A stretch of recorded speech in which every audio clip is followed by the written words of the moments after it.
नान्यत यत सत सत परम। शुरुआत में सोना था, बाद में भी सोना और बीच में भी सोना, केवल नाम बदल गए उसके। और जैसे जैसे नाम बदले ना वैसे वैसे उसका पावर भी बदला। जब जेवर बने तो कोई 50 ग्राम का, कोई 20 ग्राम का, कोई 250 ग्राम का। ऐसे ही परमात्मा अपने अंश शक्तियों के सहित एक होते हुए भी अनेक रूप में दुनिया में प्रकट हो जाता है। दुनिया के आदि में भी वही होता है, दुनिया के अंत में भी वही होता है, और दुनिया के मध्य में भी वही होता है। प्रेम से बोलेंगे राधे राधे।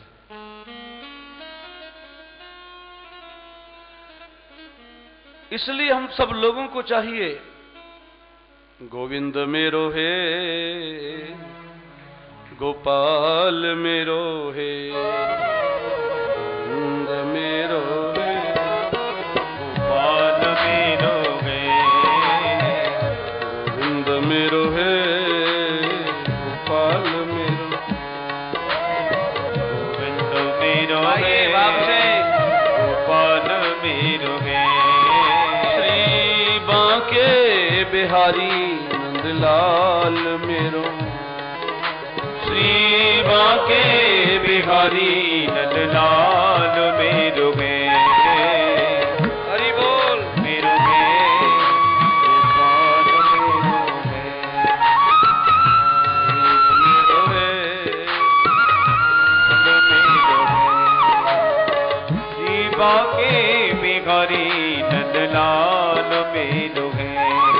श्री बांके बिहारी नंदलाल मेरो, श्री बांके बिहारी नंदलाल मेरो है। गोविंद मेरो है, गोपाल मेरो, गोविंद मेरो है, गोपाल मेरो है।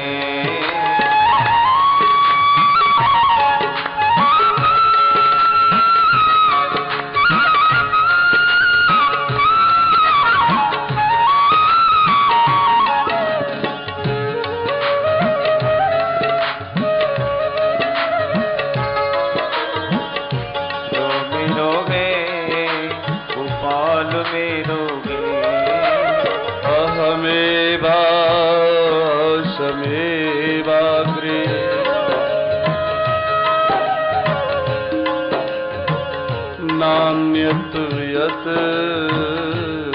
सत सत परम। पश्चादहं यदेतच्च यो वसिष्येत सोऽस्मि। ऋतेर्थं मत्प्रतीयेत न प्रतीयेत चात्मनि।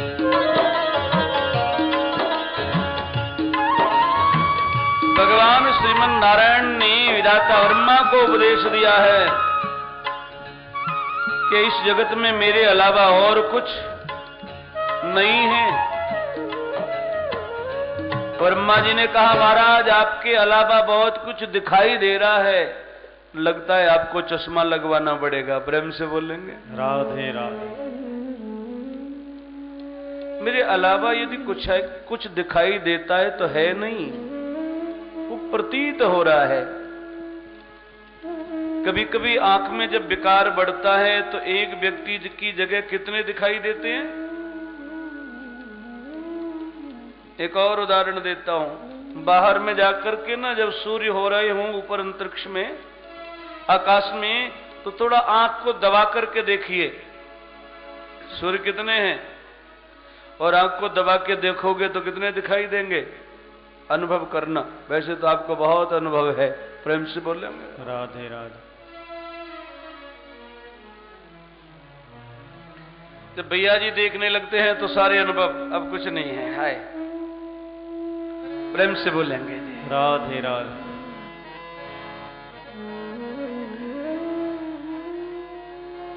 ऋतेर्थम मत प्रतीयेत न प्रतीयेत चात्मनि।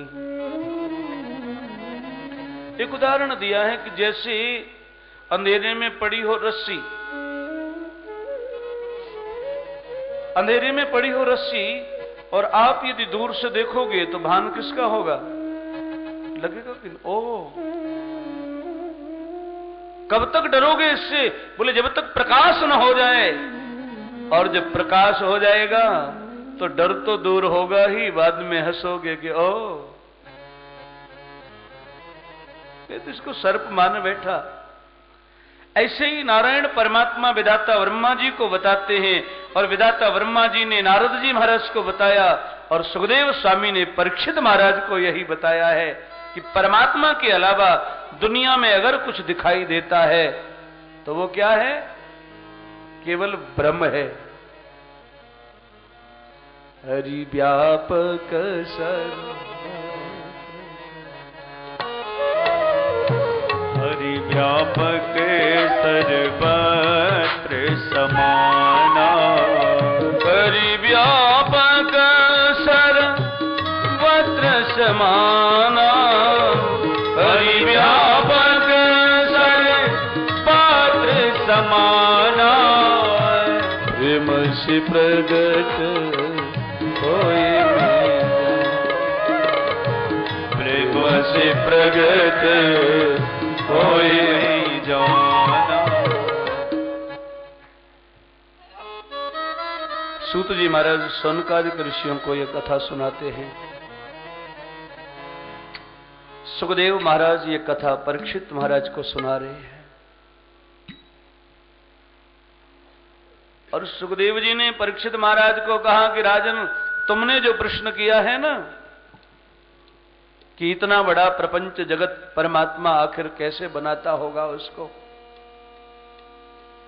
कितनी मिट्टी की आवश्यकता पड़ती होगी, कितना पानी, कितनी लेबर होगी उसके पास में, इतनी दुनिया, बोलो जहां जाओ वहां लाइन लग रही है।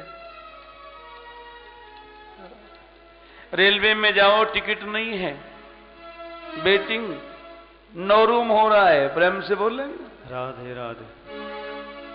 एयरवेज में जाओ वहां भी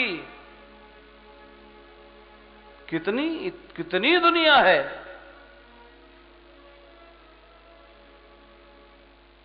परीक्षित महाराज भी यही पूछते हैं कि इतना बड़ा प्रपंच जो जगत है, आखिर उसको परमात्मा कैसे बनाता होगा। सुखदेव स्वामी ने कहा कि जो प्रश्न आपने मुझसे किया है ना, इसी प्रश्न को एक बार विदुर महाराज ने मैत्रेय मुनि से भी किया था। प्रश्न कर दिया, विदुर और मैत्रेय का आपस में मिलन का हुआ। यदा तो राजा स्वसुतान साधो पुष्णन्न धर्मेण विनष्ट दृष्टि भ्रातुर्यविष्टस्य सुतान विबंधुम प्रवेक्षिलाक्षा भवने ददाह। उदाहरण दिया कि जिस समय धृतराष्ट्र जी महाराज की दोनों दृष्टि नष्ट हो गई। दृष्टि कितनी होती है? एक और दो, ऐसे दो है, एक और दो ऐसे नहीं। दो आंख हैं लेकिन ये उंगली कितनी दिखाई दे रही है? अरे दो आंखों से देखते हैं तो दो दिखाई देनी चाहिए ना।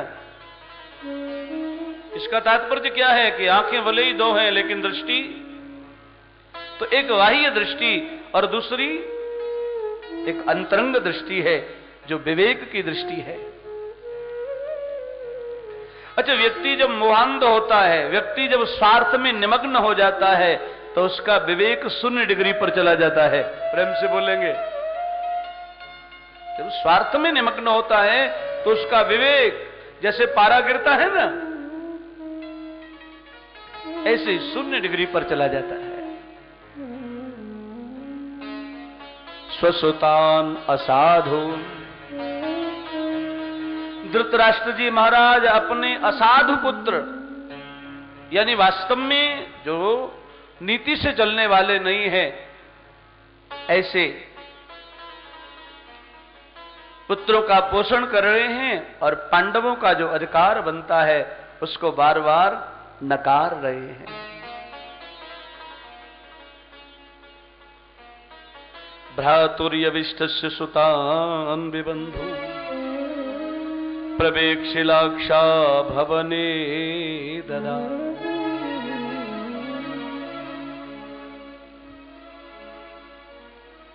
विदुर जी महाराज ने समझाया धृतराष्ट्र जी को।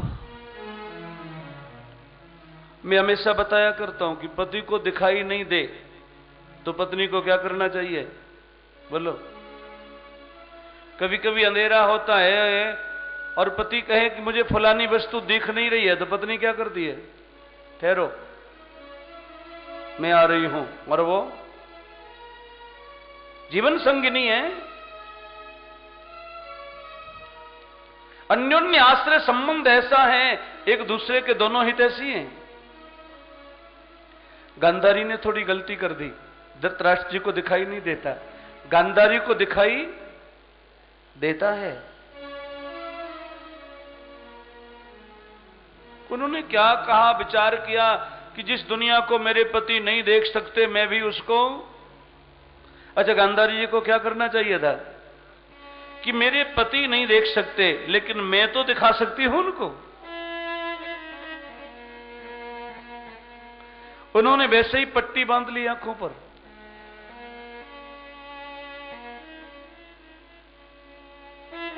इसका तात्पर्य क्या है, पति को दिखाई न दे रहा हो तो पत्नी को समय समय पर थोड़ा दिखाना चाहिए, ऐसे नहीं ऐसे, ऐसे नहीं ऐसे। और पत्नी को दिखाई न दे तो ये तो कहती हमें हमेशा दिखाई देता है। प्रेम से बोलेंगे जी, राधे राधे। जय जय श्री राधे, जय जय श्री राधे, जय जय श्री राधे। विदुर जी महाराज ने धृतराष्ट्र जी महाराज को समझाया, भाई जी जो अधिकार पांडवों का बनता है आपको देना चाहिए, देना चाहिए।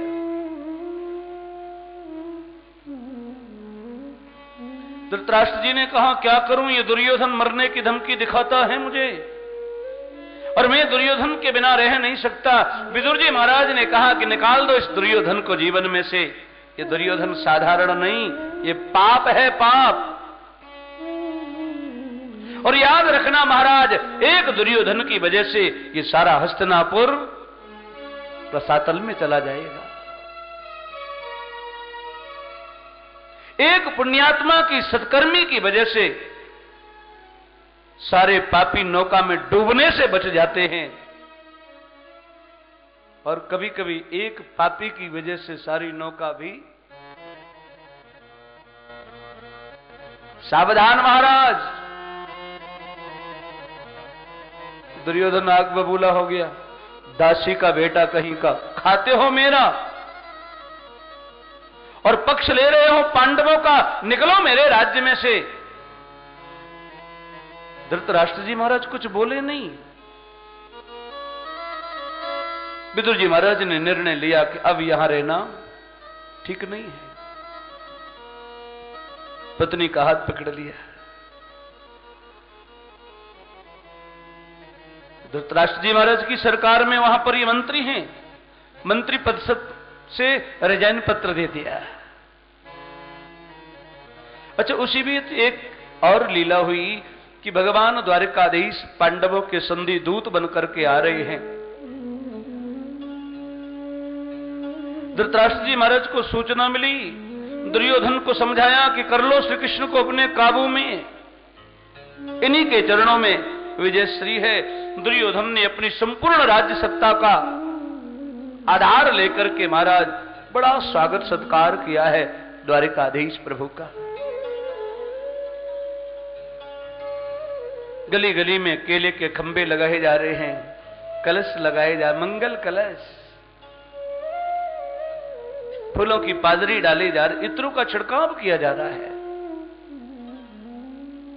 भगवान श्री कृष्ण द्वारिकाधीश संधिदूत बन करके आ रहे हैं। विदुर जी महाराज लेकर के सुलभा जी को जब चलने लगे ना, तो एक सहेली से पूछा कि क्या होने वाला है, इतनी तैयारियां किसकी हैं? बोले आपके द्वारिकाधीश आ रहे हैं। बहुत प्रेम करती हैं सुलभा। पति को कहा कि प्रभु का दर्शन करके चलेंगे। विदुर जी महाराज ने निर्णय लिया कि अब तो हम राज्य से निकल चुके हैं। बाहर में घास फूस की कुटिया तैयार की। सुलभा ने कहा कुटिया बहुत सुंदर है, अगर मेरे द्वारिकाधीश प्रभु के चरण इस कुटिया में आ जाएं तो ये कुटिया भी धन्य हो जाएगी। भगवान ने सोचा काकी अब तो मुझे आना ही पड़ेगा। प्रेम से बोलेंगे राधे राधे। ये बिना नौता के नौता बना लेते हैं, आना ही पड़ेगा मुझे। द्वारकाधीश के आने की तैयारी हो रही है। सेवकों ने कहा महाराज सारी तैयारी कर दी, अब थोड़ा रास्ते के नाश्ते की व्यवस्था बताइए। मगध वाले लड्डू है? क्या बात है, प्रेम से बोलेंगे राधे राधे। लड्डुओं के नाम से लोगों के कान खड़े हो जाते हैं। ओ लड्डू,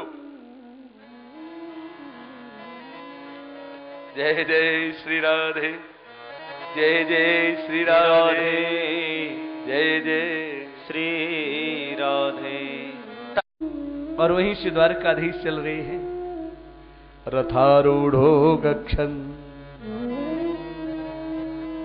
रथ में आरूढ़ हो चुके हैं द्वारकाधीश।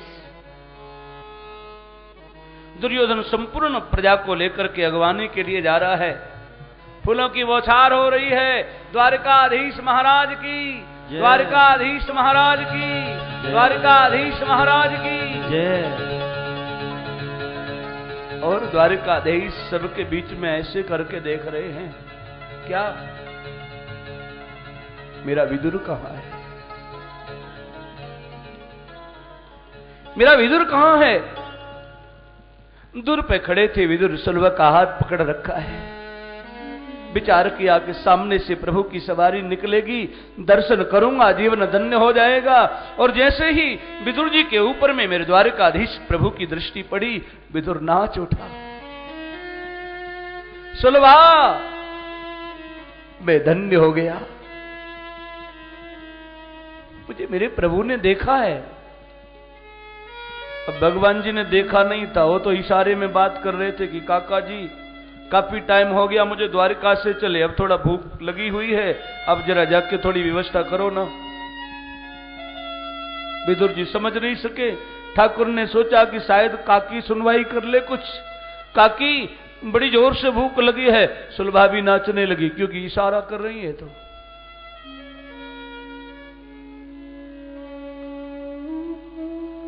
दोनों नाच उठे।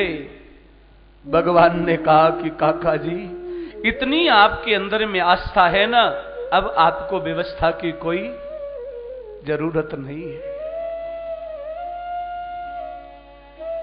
क्योंकि इतना समर्पण लेकर के, इतनी आस्था लेकर के जो जीव जाता है ना, उसकी व्यवस्था तो मैं आप ही संभालता हूं, उसको कोई जरूरत नहीं है व्यवस्था की। दुर्योधन ने हाथ पकड़ लिया ठाकुर का, और यहां बातें हो रही हैं। नजर ने नजर से मुलाकात कर ली, नजर ने नजर से मुलाकात कर ली, रहे दोनों खामोश और बात कर ली, रहे दोनों खामोश, रहे दोनों खामोश और बात कर ली। दुर्योधन ने बड़ी व्यवस्था बना रखी है। ओह वेटर लोग चल रहे हैं, एक गया एक आया। द्वारकाधीश प्रभु ने दुर्योधन से कहा कि दुर्योधन भाई, मुझे ऐसा लगता है कि तुमने मेरी जो व्यवस्था की है ना, वो मेरे अनुकूल नहीं की। क्या मतलब? कोई कमी? ये 4 तरह की चटनी आपके लिए तैयार करवाई है मैंने। ठाकुर जी ने कहा कमी तो नहीं, लेकिन ये जो व्यवस्था की है आपने द्वारकाधीश की हस्ती से की है, द्वारकाधीश की हस्ती के लिए की है। और सच्चाई तो यह है दुर्योधन, आज तेरे दरवाजे पर द्वारकाधीश नहीं आया। प्रभु ने संधि का प्रस्ताव सामने पेश किया, पल्लू फैलाया मेरे ठाकुर ने, आंख में आंसू भर के कहा कि दुर्योधन ज्यादा नहीं, पांडव को 5 गांव दे दो। दुर्योधन सच्चाई तो यह है कि मैं 5 गांव देकर के ही पांडवों को संतुष्ट कर दूंगा, खुश कर लूंगा, बस केवल 5 गांव दे दो। आग बबूला हुआ, दुर्योधन तिलमिला उठा। श्रीचक्रे नैव दास्यामि, ऐ कृष्ण सब जानता हूं, और आज तुम्हें और जान गया मैं, आज मुझे मालूम चला है कि तुम्हारी कितनी भी व्यवस्था कर लूं मैं, लेकिन तुम मेरे होने वाले। सच्चाई तो यह है भगवान किसी का नहीं होता, प्रेम से बोलेंगे। न तस्य कश्चित दयिता न प्रियो नापि बांधव, उसका न कोई अपना है और न ही कोई, फिर क्या करें। न तस्य कश्चित दयिता, उसका अपना कोई नहीं है। भगवान किसी का होता नहीं है। अगर हम अपना कल्याण चाहते हैं, अगर हम वास्तविक आनंद चाहते हैं, शांति चाहते हैं, भव बंधन से मुक्ति चाहते हैं, तो क्या करना पड़ेगा? बोले वो हमारा नहीं होता कोई बात नहीं, हमको उसका होना पड़ेगा। बोलो भक्तवत्सल भगवान की जय। दुर्योधन ने कहा कि सब जानता हूं मैं इतनी व्यवस्था करता नहीं, ये तो व्यवस्था मुझे करनी पड़ गई है पिताजी के कहने से।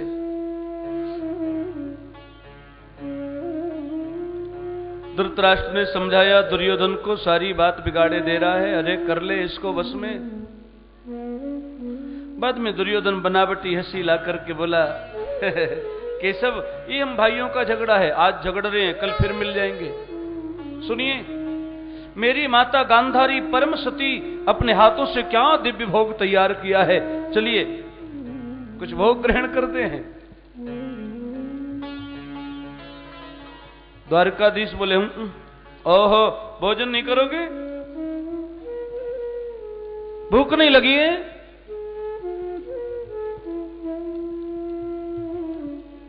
कन्हैया ने कहा दुर्योधन भोजन भी 2 जगह किया जाता है। भोजन कितनी जगह किया जाता है? 2 जगह। या तो भोजन करने वाले को ज्यादा जोर से भूख लगी हो, अथवा भोजन कराने वाले में ज्यादा प्रेम हो। भगवान जी बोले दुर्योधन भैया तुम्हारे अंदर में ज्यादा प्रेम नहीं है और मुझे ज्यादा जोर से भूख नहीं है। प्रेम से बोलेंगे राधे राधे। अरे हां मैं तो भूल ही गया, आज तो मेरा नौता है, निमंत्रण है मेरा। दुर्योधन ने आश्चर्य में आके कहा आपको आने की देर नहीं हुई और निमंत्रण कहां से आ गया? ठाकुर जी मुस्कुरा के बोले विदुर काका जी के यहां से। विदुर जी पीछे बैठे थे और हिल गए विदुर जी के, राम राम राम, अपनी मुश्किल हो रही है, इसके लिए रबड़ी कहां से लाऊंगा मैं? प्रेम से बोलेंगे राधे राधे। इशारा किया पीछे से कि ओ महाराज, ऐसे ही कब किया था मैंने निमंत्रण आपका? विदुर जी ने कहा इन्होंने और पोल पट्टी खोल दी। ठाकुर जी बोले ये काका जी और पोल पट्टी खोल रहे हैं, पर कन्हैया मौके के मुताबिक अपने आप को बदल लेते हैं। प्रेम से बोलेंगे राधे राधे। ठाकुर जी ने कहा काका जी आपने न्योता नहीं दिया, काकी जी को पूछ लो, उन्होंने दिया था मुझे। बदुर जी ने कहा ये देवियां भी क्या हैं, ओहो घर में कुछ पता ही नहीं है और महाराज सारी व्यवस्था चल रही है इनकी अलग से, प्रेम से बोलेंगे। दौड़े दौड़े विदुर जी महाराज गए बजरिया में, कहीं से लड्डू खरीदते हैं, कहीं से मक्खन मिश्री।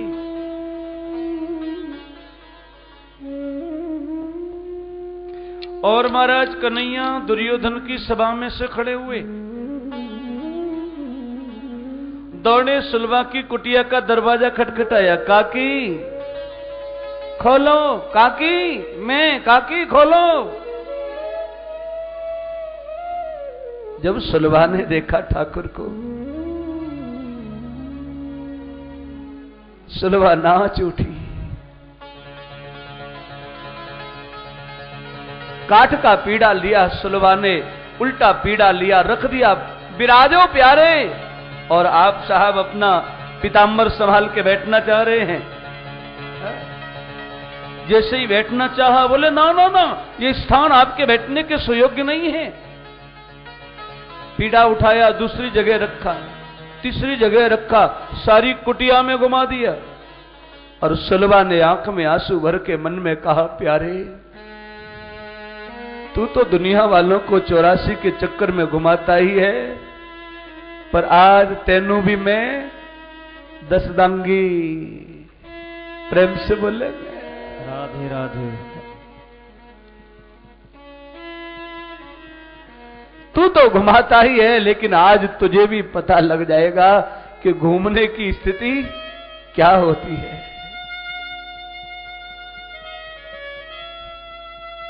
बाद में कन्हैया ने कहा कि काकी जी केवल घूमने घुमाने के चक्कर में लगी रहोगी, बैठने बिठालने के चक्कर में लगी रहोगी, कोई खाने पीने की बात भी करोगी?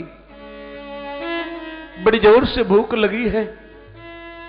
सुलभा जी ने कहा कि अब क्या करोगे? दौड़ी दौड़ी गई, केले के वृक्ष से केले उतार के लाई, केला छीला, गुदी नीचे गिराई और छिलके का भोग लगा रही है। काकी क्या मिलाया इन केलों में, क्यों? बोले केले तो बहुत खाए पर ऐसा स्वाद नहीं आया। विदुर जी महाराज आ रहे हैं, कुटिया का दरवाजा खुला है, देवी खोलो, देवी खोलो। क्या हुआ? देवी आज मैं धन्य हो गया।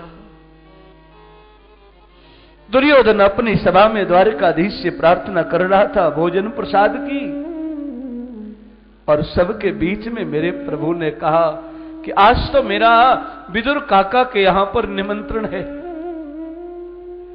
अमृत शिशिर बन्नी अमृत क्षीर भोजन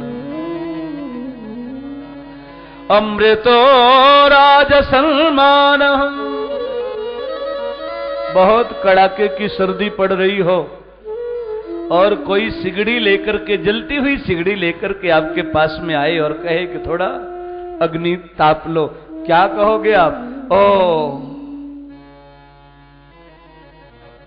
आनंद आ गया, हम तो मस्त हो गए। अमृत क्षीर भोजन, भोजन में खीर मिल जाए तो बोलो क्या बात है, भोजन तो आज है। और कहीं समाज में सम्मान मिल जाए वो भी अमृत के ही बराबर है। अमृत प्रिय दर्शन,